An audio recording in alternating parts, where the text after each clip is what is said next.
Hello students, how are you? I hope you all are fine and safe at your home. I am Vikas Ranjan, PGT Biology from KVONGC Ankleshwar. In last video lectures, we have completed chapter number 3, that is human reproduction of unit 6. This unit is reproduction. तो हमने अभी unit 6 का third chapter human reproduction complete किया है। आज के video lectures में हम लोग नेक्स्ट चैप्टर स्टार्ट कर रहे हैं and the chapter name is reproductive health. It is the fourth and last chapter of this unit, that is unit of reproduction. तो आइए हम लोग पढ़ते हैं डिटेल से रिप्रोडक्टिव हेल्थ के बारे में। ओके, तो व्हाट इज़ रिप्रोडक्टिव हेल्थ? तो a total wellbeing in all aspects of reproduction such as physically, mentally and emotionally is called reproductive health. Reproductive health का जो मायने है वो काफ़ी ब्रॉडर है। न केवल रिप्रोडक्टिव ऑर्गन का हेल्दी होना बल्कि पर्सन का physically, mentally and emotionally well being होना भी ज़रूरी है अ गुड रिप्रोडक्टिव हेल्थ के लिए। तो डेफिनेशन आप लोग याद रखेंगे, a total well being in all aspects of reproduction such as physically, mentally and emotionally is called reproductive health. All the reproductive organs should be healthy and normal function. Reproductive health अच्छा होने के लिए physically, mentally and emotionally wellbeing होना तो ज़रूरी है ही। इसके साथ ही साथ जो मेजर पार्ट है वो है सभी रिप्रोडक्टिव ऑर्गन्स का हेल्दी होना और उनके फंक्शंस का नॉर्मल होना। हमने प्रीवियस चैप्टर में male reproductive organs and female reproductive organs पढ़े हैं, सबके अलग अलग फंक्शंस हैं। अगर इनमें से कोई भी ऑर्गन प्रॉपरली वर्क नहीं करता, उसका फंक्शन सही नहीं होता, तो कोई पर्सन रिप्रोडक्टिवली हेल्दी नहीं माना जाएगा। तो कोई पर्सन अगर रिप्रोडक्टिवली हेल्दी है, that means all the reproductive organ of that person are healthy and having normal functions. Now major problems associated with reproductive health. Reproductive health के साथ क्या क्या मेजर प्रॉब्लम्स जुड़ी हुई हैं, इनके बारे में थोड़ी सी चर्चा करनी है। सबसे पहला है ओवर पॉपुलेशन। ये हमारे देश के लिए ही नहीं बल्कि पूरे वर्ल्ड के लिए काफ़ी बड़ी समस्या है ओवर पॉपुलेशन की। Explosion in population causes a scarcity of every basic need and hence affect the well-being of reproductive health. आज की डेट में पूरे वर्ल्ड में ओवर पॉपुलेशन हो रहा है, जनसंख्या काफ़ी तेज़ी से बढ़ रही है, जिसके कारण जो रिसोर्सेज हैं उसका ओवर एक्सप्लॉयटेशन हो रहा है। यानी जनसंख्या के हिसाब से रिसोर्सेज कम पड़ रही है, इसलिए रिसोर्सेज का ओवर एक्सप्लॉयटेशन हो रहा है। यानी समाज के हर वर्ग को, हर व्यक्ति को जो बेसिक नीड मिलनी चाहिए थी, वो बेसिक नीड सोसाइटी अवेलेबल नहीं करवा पा रही है, जिसके कारण एक पर्टिकुलर ग्रुप में या पर्टिकुलर सोसाइटी में या लोअर मिडिल ऑर्डर आप जिसको कह सकते हैं कि लोअर इनकम वाले ग्रुप में क्या होता है, उनको उनकी ज़रूरत की सारी चीज़ें नहीं मिल पाती, प्रॉपर न्यूट्रिशन नहीं मिल पाता, जिसके कारण रिप्रोडक्टिव हेल्थ प्रभावित होता है। दूसरा है lack of sex education. Due to lack of sex education, people are not concerned about safe and hygienic sexual practice. It is very very important. India जैसी कंट्री में आज भी सेक्स एजुकेशन काफ़ी कम है, न के बराबर है, जिसके कारण लोगों में सेक्स एजुकेशन के प्रति कोई अवेयरनेस नहीं है। उनको इनसे सेक्स एजुकेशन से जुड़े यानी सेक्स से जुड़ी जो प्रॉब्लम्स हैं उनके बारे में जानकारी नहीं है, जिसके कारण कई सारी प्रॉब्लम्स आती हैं और वो उनको समझ नहीं पाते और कई सारी परेशानियों का लोगों को सामना करना पड़ता है। तो सेक्स एजुकेशन आज की सोसाइटी के लिए बहुत ही ज़रूरी है। Next is adolescence related changes. आपने क्लास 8 से ही पढ़ा है कि during adolescence period there are several changes going in our body, that means the body of male and female, and these changes lead to sex abuse and hence can affect reproductive health. Adolescence age में ये changes जो हो रहे होते हैं male and female की body में, adolescents को इनके बारे में ज़्यादा पता नहीं होता, जिसके कारण उनको सेक्स एब्यूज़ का सामना करना पड़ता है और फाइनली ये कहीं ना कहीं रिप्रोडक्टिव हेल्थ को प्रभावित करता है। तो एडोलेसेंट रिलेटेड चेंजेस के बारे में भी आज के एडोलेसेंट को बिल्कुल अच्छे से पता होना चाहिए। जो एडोलेसेंट्स हैं उन्हें अपने पेरेंट्स से बात करनी चाहिए सेक्स रिलेटेड प्रॉब्लम्स के बारे में, अपने टीचर्स से बात करनी चाहिए। स्कूलों में आजकल AEP एडोलेसेंट एजुकेशन प्रोग्राम्स चलाए जा रहे हैं ताकि बच्चों को इस एज में आने वाली सेक्सुअल प्रॉब्लम्स के बारे में समझाया जा सके और उन्हें बचाया जा सके। Next one is sexually transmitted diseases. Sexually transmitted diseases can affect the reproductive health. Sexually transmitted diseases क्या है आगे हम लोग पढ़ेंगे। वैसी डिजीजेज जो सेक्सुअल कॉन्टैक्ट्स के द्वारा फैलती हैं, वैसे डिजीजेज को हम नाम देते हैं सेक्सुअली ट्रांसमिटेड डिजीजेज, शॉर्ट में उनको STDs कहा जाता है। तो सेक्सुअली ट्रांसमिटेड डिजीजेज भी रिप्रोडक्टिव हेल्थ को प्रभावित करती हैं, यानी अगर किसी को सेक्सुअली ट्रांसमिटेड डिजीज़ है तो वो रिप्रोडक्टिवली हेल्दी नहीं हो सकता, उसके पार्टनर को भी STDs होने की चांसेस काफ़ी बढ़ जाते हैं अगर सेफ सेक्सुअल प्रैक्टिस ना की जाए तो। Next one is sex abuse and sex related crimes. Sex abuse can cause physical injury, unwanted pregnancy, vaginal discharge, pelvic pain. These are the some problems created due to sex abuse and sex related crimes. Next one is female foeticide. Female foeticide अक्सर यहाँ से question पूछा जाता है। Female foeticide can effect reproductive and sexual health of a women. Female foeticide खास करके Indian society में बहुत ज़्यादा पहले भी मौजूद था, आज भी ये कई सारे केसेस देखे जाते हैं।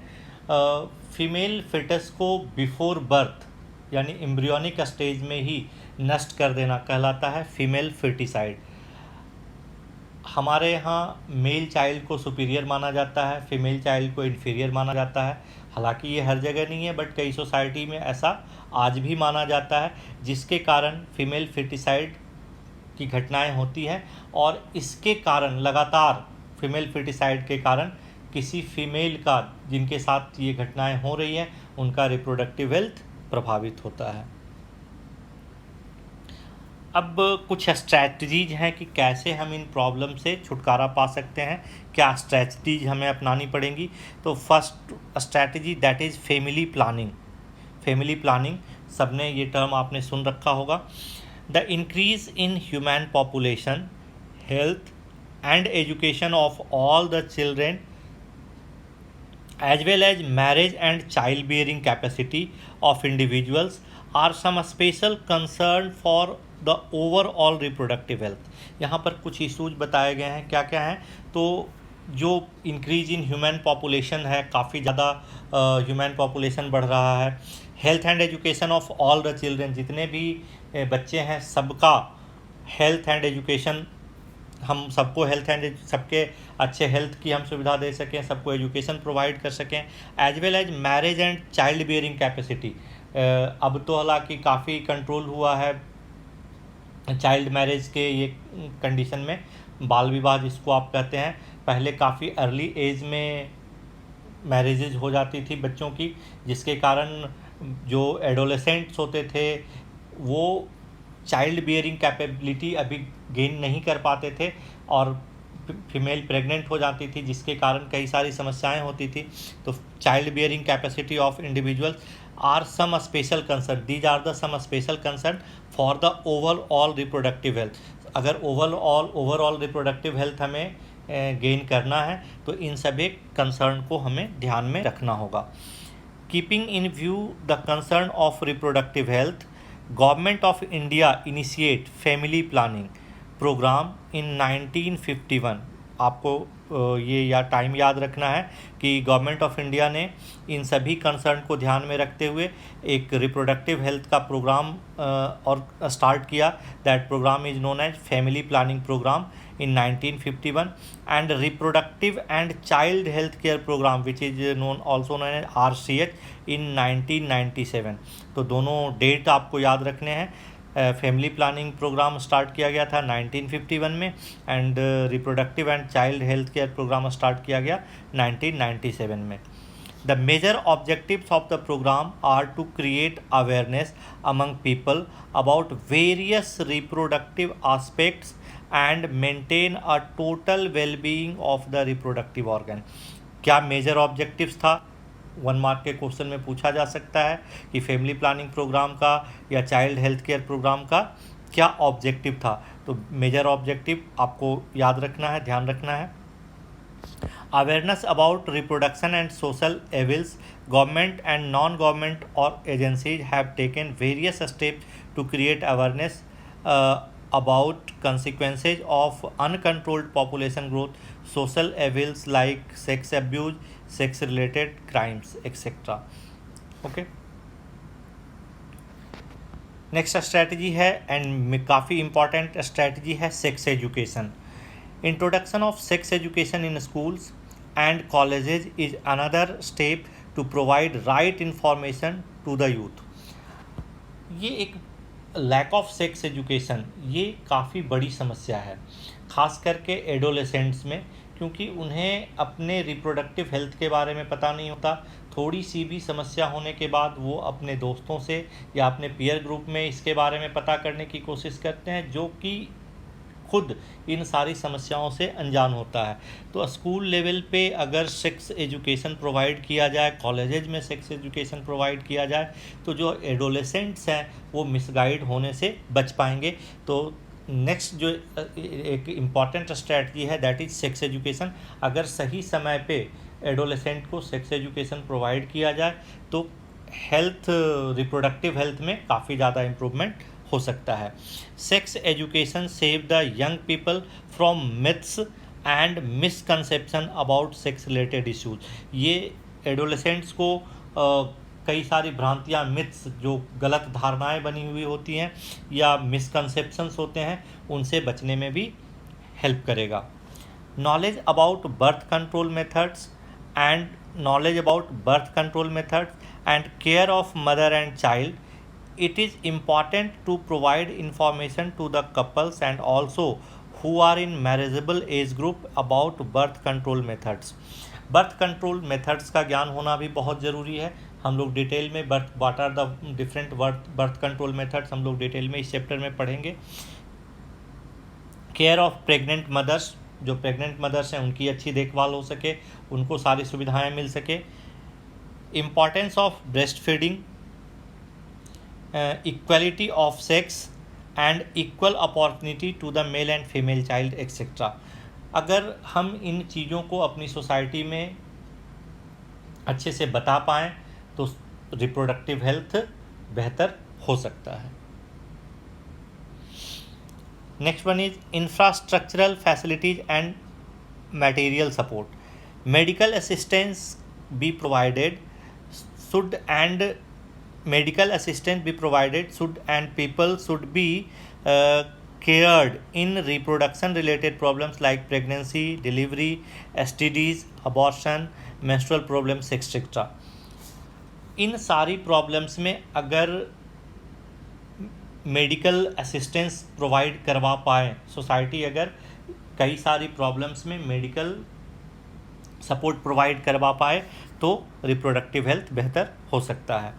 Implementation of better techniques and new strategies from time to time is also required to provide more efficient care and assistance to people. नई नई टेक्निक्स आ रही हैं आज के डेट में, नए नए संसाधन जुड़ रहे हैं, तो इनका प्रयोग भी होना चाहिए जिससे रिप्रोडक्टिव हेल्थ बेहतर हो सकता है. बैन ऑन एमिनोसेंटेसिस, ये एक बहुत इंपॉर्टेंट टॉपिक है आपके लिए कि व्हाट इज़ एमिनोसेंटेसिस. और क्यों इसके ऊपर बैन होना चाहिए। तो सबसे पहले तो आपको ये पता होना चाहिए कि एमिनोसिंथेसिस है क्या। तो amniocentesis is a foetal sex determination test. ये क्या है? एक फीटल सेक्स डिटर्मिनेशन टेस्ट है based on the chromosomal pattern in the amniotic fluid surrounded the developing embryo। Developing embryo last chapter में आपने पढ़ा था कि डेवलपिंग एम्ब्रियो एक फ्लूइड के अंदर प्रेजेंट होता है and that fluid is called amniotic fluid. इस एमनियोटिक फ्लूइड से रिलेटेड एक क्रोमोजोम से रिलेटेड एक टेस्ट है, that test is known as amniocentesis. Amniocentesis इस टेस्ट का मिसयूज होता है। एक्चुअली ये टेस्ट को क्रोमोजोमल एबनॉर्मलिटीज़ का पता करने के लिए किया जाता है, लेकिन इसका मिसयूज होता है और इसे सेक्स आइडेंटिफिकेशन के तौर पर इस्तेमाल किया जाता है, जो फाइनली फीमेल फर्टिसाइड के रूप में सामने आता है। तो इसके ऊपर बैन लगना चाहिए। Amniocentesis is done to determine sex illegally should be banned as it increases female foeticide. जैसा कि मैंने आपको बताया कि एक्चुअली ये तो टेस्ट होता किसके लिए है? क्रोमोजोमल एबनॉर्मलिटी का पता लगाने के लिए, लेकिन इसका मिसयूज होता है और ये इंक्रीज़ करता है फीमेल फर्टिसाइड को। पहले से ही अगर पता चल जाता है कि यूट्रस में फ़ीमेल है, मदर यूट्रस में फ़ीमेल है, तो उसे ख़त्म करने के लिए इस टेस्ट को ये किया जाता है। Next, massive child immunization program should be implemented and achieve the goal of reproductive health. हमारे कंट्री में बच्चों की डेथ रेट काफ़ी ज़्यादा होती है, जो न्यू बॉर्न बेबीज़ होती हैं उनकी डेथ रेट काफ़ी ज़्यादा है। तो मैसिव चाइल्ड इम्यूनाइजेशन स्टार्टिंग से ही अगर उनको इम्यूनाइज़ किया जाए, जो भी वैक्सीन्स हैं वो प्रोवाइड कराई जाएँ, और भी कई सारी जो नए नए प्रोग्राम्स आ रहे हैं वर्ल्ड के डेवलप्ड कंट्रीज़ में इम्प्लीमेंट हो रहे हैं, वो अगर उसको इंडिया में भी लॉन्च किया जाए और उस प्रोग्राम को सक्सेसफुली अगर लागू किया जाए तो रिप्रोडक्टिव हेल्थ बेहतर हो सकता है। Another topic is population explosion and its causes. What is population explosion? The rapid increase in human population over a relatively short period of time is called population explosion. आप सभी well known है इस term से कि अगर काफ़ी short time period में huge population growth हो रही है, then it is known as population explosion. क्यों हो रहा है? तो due to overall development in various fields like increase health facilities, better living conditions, the quality of life of people has been increased, which had a great impact on growth of population। पहले की तुलना में आज कई सारी facilities हैं, medical facilities, increase health facilities हैं, living condition बेहतर हुई है, क्वालिटी ऑफ लाइफ पीपल्स की सुधरी हैं, जिसके कारण क्या हो रहा है? पॉपुलेशन की ग्रोथ ज़्यादा हो रही है। रीज़न फॉर पॉपुलेशन एक्सप्लोजन यहाँ पे बताया गया है। A rapid decline in death rate में काफ़ी ज़्यादा डिक्लाइन हुआ है। बर्थ रेट इंक्रीज़ हुई है, डेथ रेट डिक्रीज हुआ है, जिसके कारण भी पॉपुलेशन एक्सप्लोजन हो रहा है। Maternal mortality rate MMR and infant mortality rate, ये क्या हुआ है? डिक्रीज़ हुआ है। बर्थ रेट इंक्रीज हुई है, जबकि death rate, maternal mortality rate and infant mortality rate क्या हुई है? डिक्रीज हुई है, जिसके कारण ह्यूज पॉपुलेशन ग्रोथ देखने को मिल रहा है। And increase in number of people in reproductive age. India को यंग पीपल्स का कंट्री कहा जाता है। दैट मीन्स अगर यंग पीपल की कंट्री है तो यहाँ पर बहुत सारे लोग होंगे जो रिप्रोडक्टिव एज में होंगे, और अगर रिप्रोडक्टिव एज में होंगे तो डेफिनेटली रिप्रोडक्शन के द्वारा क्या होगा? पॉपुलेशन का काफ़ी ज़्यादा ग्रोथ होगा। Control of diseases and better public health care with greater medical attention. पहले कई सारी बीमारियां होती थी, लाखों लोग उन बीमारियों के द्वारा मारे जाते थे। आज मेडिकल कंडीशंस बेहतर हुई हैं, जिसके कारण पब्लिक हेल्थ केयर में काफ़ी ज़्यादा सुधार हुआ है, मेडिकल अटेंशन बढ़ा है, जिसके कारण डेथ रेट कमी है, और ये भी पॉपुलेशन के ग्रोथ का एक बड़ा कारण है। कई और सारे कारण भी हैं। इंडिया में सबसे बड़ा कारण है इलिटरेसी, अशिक्षा। लोगों को छोटी फैमिली के क्या बेनिफिट्स हैं ये पता नहीं है, जिसके कारण भी हमारी कंट्री में पॉपुलेशन ग्रोथ काफ़ी ज़्यादा है। Steps to control population explosion, क्या करना चाहिए, क्या स्टेप्स हैं जिसके द्वारा पॉपुलेशन एक्सप्लोजन को कंट्रोल किया जा सकता है। तो पीपल शुड बी एजुकेटेड, सबसे पहला काम है एजुकेशन। लोगों को समझ में आना चाहिए कि पॉपुलेशन एक्सप्लोजन के क्या नुकसान है, हमारी सोसाइटी कैसे प्रभावित होगी हमारी कंट्री कैसे प्रभावित हो रही है इससे। तो पीपल को एजुकेट करना होगा about the advantages of smaller family, छोटी फैमिली के क्या एडवांटेज हैं और बड़ी फैमिली या ह्यूज पॉपुलेशन के क्या डिसएडवांटेज हैं, इसके बारे में पीपल्स को एजुकेट करना होगा। Statutory raising the marriageable age of male and female is an effective mean to control the population। Marriage के एज को और इंक्रीज करके हम पॉपुलेशन ग्रोथ को कंट्रोल कर सकते हैं। The couples of reproductive age are motivated to family planning by adopting birth control measures. जो रिप्रोडक्टिव एज के कपल्स हैं उनको मोटिवेट किया जा सकता है फैमिली प्लानिंग के लिए और छोटी फैमिली रखने के लिए। कैसे? तो by using birth control measures, different birth control measures को अपना करके पॉपुलेशन ग्रोथ को या पॉपुलेशन एक्सप्लोजन को कंट्रोल किया जा सकता है। ओके, तो these are the some important topics which are covered in this video lecture. In next video lecture we will discuss about different